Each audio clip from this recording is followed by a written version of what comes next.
Mesdames et messieurs, bonjour. Les deux principaux sujets traités ce matin par les journaux restent ce combat du collectif contre la violence faite aux femmes et aux enfants pour la criminalisation du viol et la passe d'armes entre le bâtonnier de l'Ordre des avocats et l'Union des magistrats du Sénégal. Ainsi, Rewmi Quotidien titre à sa une que l'État dignette au rétablissement de la peine de mort au Sénégal. Dans ce quotidien du groupe Promo Consulting, la parole est donnée à la parlementaire Adji Mergane Kanouté qui a été l'invitée du grand oral de ce samedi.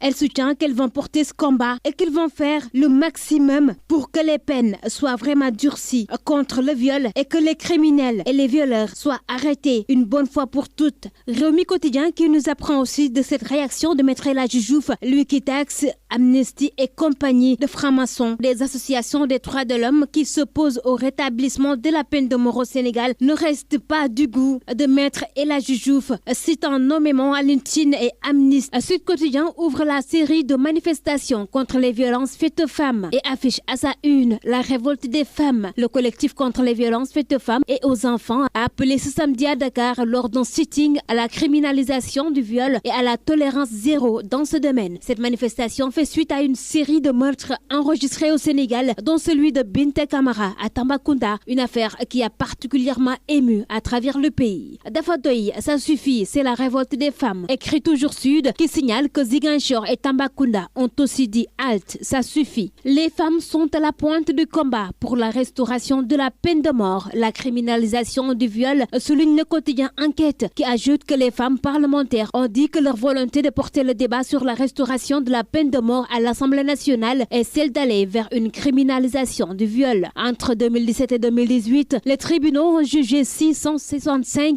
cas d'infractions sexuelles et le pays vit un moment charnière dans son évolution dans l'affaire Binta Camara qui est le catalyseur, écrit toujours le journal. Les quotidiens se font également écho de la passe d'armes entre le bâtonnier de l'Ordre des avocats Maître Mbaye Gueye et l'Union des magistrats du Sénégal suite à la relaxe du musicien Thione Seck dans cette affaire des faux billets. Cette relaxe a été prononcée par le juge sur la base du règlement numéro 5 de l'UMOA entré en vigueur en 2015 et stipulant qu'un mis en cause doit être assisté par un avocat dès son interpellation. Selon Vox Populi, la sortie du bâtonnier de l'Ordre des avocats après annulation de la procédure de l'affaire Thione Seck, accusant les procureurs d'abuser de leur pouvoir, fait sortir les magistrats de leur réserve. L'UMS a condamné avec la plus grande fermeté ces attaques de Maître Mbaye Gueye qu'elle qualifie de personnel et en déphasage avec les règles les plus élémentaires de courtoisie et de respect. Walf Quotidien parle aussi de cette sortie sur l'affaire Thione Seck. Le bâtonnier fâche les magistrats. Ainsi barre à sa une ce quotidien qui nous apprend que le bâtonnier s'attire les foudres de l'UMS qui n'apprécie pas sa dernière sortie dans l'affaire Thione Seck et un autre incident qui nourrit les relations déjà conflictuelles entre les avocats et magistrats depuis quelque temps. Le quotidien Source A révèle qu'au nom des procédures de sécurité et d'immigration, le FBI capte les empreintes des Sénégalais à l'aéroport Blaise Diagne après avoir vainement essayé en 2007 sous le régime libéral d'avoir accès aux empreintes digitales des Sénégalais à travers le programme Automated Fingerprint Identification System. Le FBI vient de décrocher le jackpot avec un nouveau projet qui porte sur la digitalisation des empreintes en vue, dit le quotidien Source A,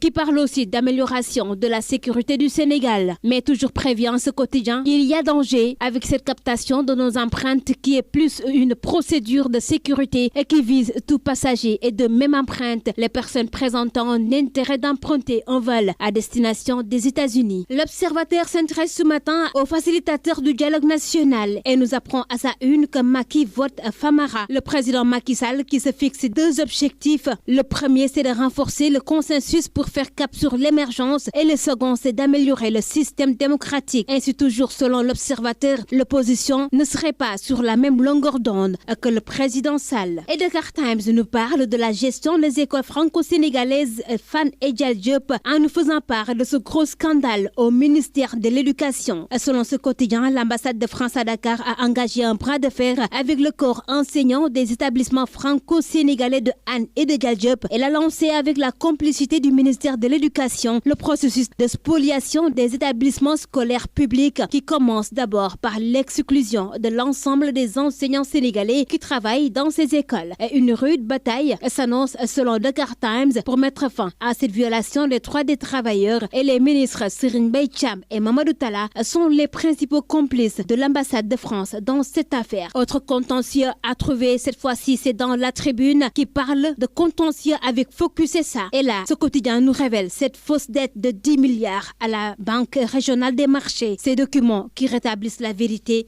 La Tribune nous en parle. Terminons, mesdames et messieurs, avec le quotidien sportif. Stade Quotidien qui revient ce matin sur cette éclatante victoire des Lionceaux au mondial U20. Déjà qualifiés en 8e de finale, les Lionceaux avancent en conquérant. Ainsi titre Stade de ce matin qui nous apprend qu'après Tahiti, le Sénégal bat la Colombie par 2-0 et les Sénégalais restent les leaders avant d'affronter la Pologne. Voilà, mesdames et messieurs, c'en est tout pour le tour des quotidiens. Merci à vous de l'avoir suivi. Très bonne lecture à tous.